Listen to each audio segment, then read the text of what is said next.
नमस्कार दोस्तों, आप लोग देखानी भोजपुरी हिट न्यूज चैनल। तो बहुत बहुत स्वागत बा। तो आप लोग के बता दें कि खेसारी लाल यादव जी के गाना वह 4 से 5 दिन पहले जो कि आदि शक्ति फिल्म्स के ऊर्जा परिज किया गया था विधायकी के चुनाव, जो कि खेसारी लाल यादव जी और अनंता सिंह प्रियंका गैले बानी। ये गाना के अखिलेश कश्यप लिखले बानी और म्यूजिक श्याम सुंदर जी देले बानी। तो आप लोग के बता दें गाना जो कि आदि शक्ति फिल्म्स के ऊर्जा पर 4 दिन पहले रिलीज किया गया था, जो कि गाना के नाम के अनुसार जो कि गाना मैचिंग ना बा। कहीं गाना के नाम बा विधायकी के चुनाव।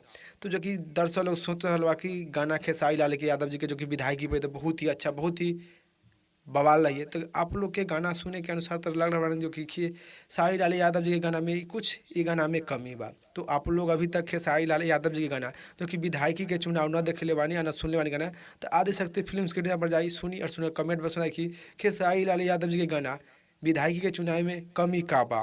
जो कि करीब 4 दिन में भी 2 मिलियन व्यू न प्राप्त कैले बा, 1.9 मिलियन व्यू प्राप्त कैले बा, 72,010 लोग लाइक कैले बानी, 13,010 लोग कमेंट कैले बानी। तो गाना में कुछ कमी बा।